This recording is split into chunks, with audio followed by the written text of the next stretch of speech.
Matérias como essas, que mostram as ações de Magazine Luiza e Via Varejo despencando ladeira abaixo, são muito comuns no nosso dia a dia. Por isso, no vídeo de hoje, eu vou te falar o que está acontecendo com o setor de varejo e se vale ou não a pena investir nesse setor. Sou o Regivalder, analista CNPI, e hoje nós vamos conversar um pouco mais sobre o setor de varejo, entender como ele funciona e quais seriam as melhores ações para você tomar se você é investidor ou em Magazine Luiza ou em Via Varejo. Antes de mais nada, a gente precisa entender como é que funciona o setor de varejo. De maneira bem simples, ele funciona com empresas que vendem produtos ao consumidor final. Essa venda pode ser por meio de lojas físicas, como nós já estamos muito bem acostumados, ou por meio de lojas virtuais, internet, que é muito famoso o e-commerce. Sendo um pouco mais correto, o que essas empresas fazem é a revenda de produtos. Elas compram o produto do fabricante e revende ao consumidor final. Quando ela compra por um preço mais barato e revende por um preço mais caro. Essa diferença de preços, tirando dali os custos e despesas que ela tem para realizar toda a operação dela, é de onde ela tira o lucro para poder sobreviver. Agora, para você que investe no setor de varejo, você entendendo como que funciona o negócio, que ele é muito simples por sinal, você precisa identificar exatamente quais as linhas de negócio da empresa são mais relevantes. O que isso quer dizer? Quais são as linhas de negócio, o que ela faz que gera mais receita, que é o que a gente chama de drive de crescimento. Qual é o potencial de crescimento dessa empresa? Se nós olharmos para o varejo, temos Magazine Luiza e Via Varejo, com um modelo de negócio muito parecido.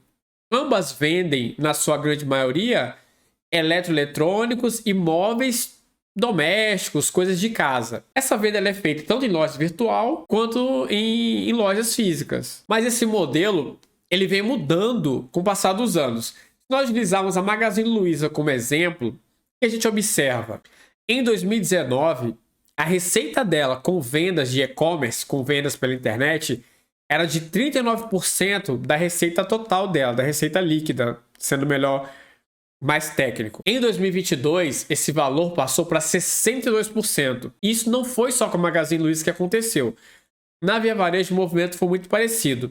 Em 2019, a venda de e-commerce da Via Varejo era de 17%. Em 2021, em 2022, na verdade, esse valor chegou a 39%. Só que em 2021, ele já tinha chegado a 44%. Então a gente já percebe que a Via Varejo ela não sustentou o crescimento na parte de e-commerce como a Magazine Luiza.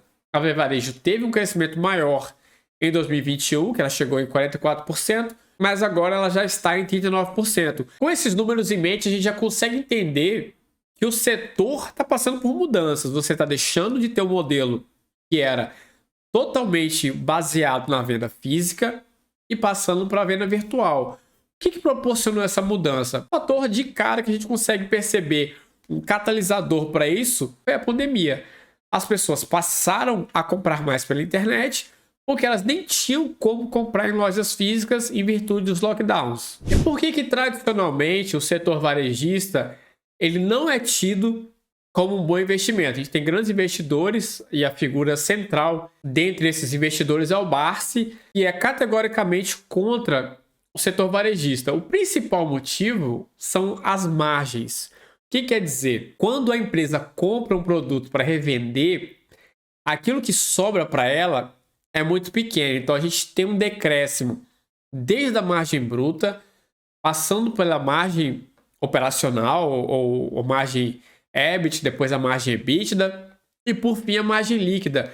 Então você tem uma empresa que ela transaciona produtos nos quais ela tem um retorno muito pequeno. Então ela tem que vender muito para poder ganhar no volume. Ela não tem um valor agregado muito grande. Isso fica muito claro aqui, onde eu vou mostrar agora a margem da Via Varejo.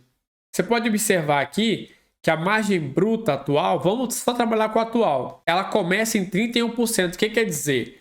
Quando você pega a venda, a receita líquida, menos o custo da mercadoria vendida, sobra para a empresa 30%. E aí depois que ela tira todas as despesas com vendas e custos, vai sobrar 3%. E a margem líquida foi negativa nesse ano. Mas ainda que ela tivesse sido positiva, você tem uma margem EBIT. Por que a margem EBIT? Porque aqui a gente está falando do lucro operacional. Aqui você não está contando nem com imposto de renda e contribuição social sobre o lucro líquido e nem sobre o pagamento de juros. Quer dizer, eu estou tirando tudo aquilo que a empresa gasta em termos de operação. Após isso, que a gente já tem o lucro operacional, aí sim nós vamos tirar a parte de impostos e a parte de juros. Com o Magazine Luiza não é muito diferente. Se nós observarmos, também temos uma margem bruta menor, até pior, que a da Via Varejo, uma margem EBITDA pequena, margem EBIT de 2%, ou seja, a margem operacional da empresa 2%, e uma margem líquida negativa. A margem líquida, só para deixar bem claro, é o lucro líquido sobre a receita líquida. Como o lucro dela foi negativo, vai ser uma margem negativa. Mas você imagina que é a última linha da DRE. Então, quando você tem essa última linha, um valor muito pequeno, que é o lucro, e você divide sobre a receita total da empresa, a receita líquida, ela é pequena, quer dizer que toda aquela estrutura de vendas, de custos, de despesas, ela absorve tantos recursos que no final você tem um lucro muito pequeno. Então, o setor ele é caracterizado por isso, por pequenas margens, e vai completamente de encontro ao que nós investidores buscamos, que são empresas que tenham margens grandes, tenham boas margens. Por que as margens costumam ser baixas? Porque o setor de varejo ele tem uma concorrência muito grande. Imagine que qualquer pessoa pode abrir uma loja concorrente. É claro que as grandes redes elas têm vantagens, mas você não tem algo que também é fundamental, que é a barreira de entrada. Então, a partir do momento que você tem muitas empresas concorrendo, elas precisam baixar os preços dos produtos para poder realizar vendas. Outro ponto negativo do setor do varejo é que os produtos eles são chamados de praticamente commodities, porque você não tem diferença. A Magazine Luiza ela vende o mesmo fogão que a Via Varejo, que a Novo Mundo, que a antiga Citylar. Então, várias lojas vendem o mesmo fogão. Elas não conseguem colocar preço porque o comprador está pouco se lixando se ele vai comprar na Magazine Luiza ou na Via Varejo. Ele quer comprar o fogão mais barato para a casa dele. Por isso que a concorrência acaba se tornando predatória. Cada empresa vai baixando o preço, reduzindo margens, tentando ganhar no volume. Por isso também você tem esse prejuízo de margens. E esse cenário ele fica ainda pior se nós levarmos em consideração a situação macroeconômica pela qual nós estamos passando nesse exato momento, de juros elevados e inflação elevada. E o que isso vai impactar? Quando você tem a situação de juros e inflação elevada, principalmente a inflação nesse momento, você tem a queda no poder de compra do consumidor. Se você for no mercado, no supermercado, em qualquer lugar, você vai perceber que as coisas estão caríssimas, caríssimas. Aí você deixa de comprar determinados produtos porque você entende que parece que o seu dinheiro não compra mais nada. Isso, na prática, é a perda do poder de compra. Então, nessa situação, você deixa de comprar uma geladeira nova e vai arrumar a sua geladeira, vai arrumar o seu fogão. Você deixa de comprar novos itens porque eles estão muito caros. Outro fator que impacta a empresa, a vendedora, no caso Magazine Luiza e Via Varejo, é o custo dos produtos. Lembra que eu falei que elas compram para revender? Se a inflação está elevada, elas pagam mais caro no produto. Mas nem sempre elas repassam esse preço para o consumidor. Porque aquele bem que ela vende, ele não é um bem essencial. Você não está comprando fogão todos os dias. Agora você compra comida. Você compra remédio se você precisar. Mas um fogão, uma geladeira, uma cama, você pode postergar essa compra para o momento que você estiver mais tranquilo financeiramente. Por isso as empresas não conseguem repassar a inflação. Esse custo elevado do produto do fabricante acaba ficando por conta da empresa quando ela precisa reduzir margens para poder vender. Cara, outro fator aqui importante também é a redução do crédito. Agora, olhando mais pelo lado dos juros elevado, o que acontece muitas das vezes? A empresa divide aquela compra em parcelas no boleto, no cartão. Só que quando você tem uma Selic elevada, o custo do crédito ele se torna mais caro, tanto para a empresa conceder para o consumidor, quanto para ela captar recursos no mercado para poder investir, de repente, no capital de giro, que é altíssimo, o custo com o capital de giro nessas empresas, ou para expandir o seu negócio. Dessa forma, o consumidor não tem como pegar um empréstimo para comprar uma cama nova, um fogão, uma geladeira, e isso prejudica a venda das empresas. E uma consequência lógica desse aumento dos juros que a gente tem vivenciado agora é o aumento da despesa com o pagamento de juros. Se você observar qualquer resultado de empresas agora, nesses últimos trimestres, todas tiveram uma elevação significativa do pagamento com juros, porque normalmente elas captam recursos atrelados ao CDI, pós-fixados, e agora com o CDI, com a Selic a 13,75% ao ano, o pagamento de juros fica altíssimo. E o lucro dessas empresas cai muito, porque são impactados pelo pagamento de juros. Não é à toa que nós temos essas empresas agora com lucros negativos. Esses são os fatores que fazem com que as empresas do setor de varejo não sejam almejadas por investidores de longo prazo, porque elas sofrem muito com os ciclos econômicos e muitas delas ficam pelo caminho, como foi o caso de lojas americanas. E qual seria a expectativa para o futuro? É muito simples. Nós imaginamos que a inflação deve ceder com a taxa Selic elevada.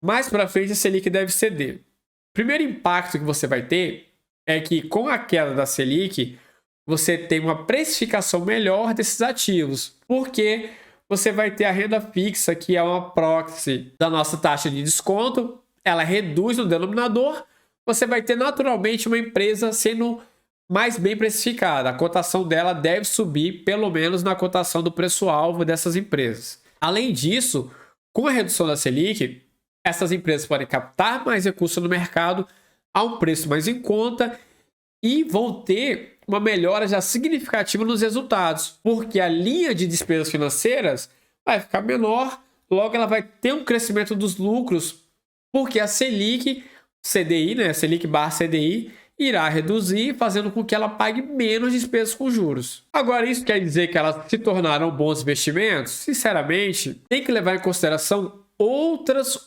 fatores. Por exemplo, nós temos a Amazon chegando muito forte no Brasil, ganhando muito market share. Você tem o Mercado Livre, você tem a mudança do modelo de negócios, porque o que essas lojas vão fazer com as lojas físicas? Se o e-commerce está crescendo tanto, o modelo de negócio precisa mudar um pouco mais.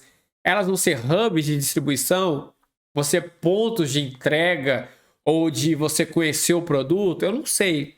Mas o negócio está mudando e como nós temos já a Amazon, que é totalmente online e com a entrega e com um ganho de mercado cada vez maior e ganho de confiança, é difícil nós precificarmos assim como que as nossas empresas do Brasil se portarão diante dessas grandes que estão dominando o mercado no nosso país. Por isso que para o longo prazo, as empresas do setor de varejo, eu não vejo como boas oportunidades de investimento para o longo prazo. Não é recomendação de compra, nem recomendação de venda. Eu só entendo que para você se manter uma empresa por um longo período, você precisa confiar que ela vai crescer e vai te dar um retorno por esse investimento que você está fazendo. Para o curto prazo seria uma boa oportunidade? É difícil precificar o quanto o mercado bateu além daquilo que deveria. Eu particularmente acho que com a redução da Selic, as empresas vão ficar melhores precificadas. Elas devem ter um ganho muito bom, porque o mercado bateu muito nessa parte do ciclo. Agora, é difícil mensurar o momento exato de saída. Para você que chegou até aqui, não se esqueça de curtir o vídeo, compartilhar, se inscreva no canal. Um abraço, até o próximo.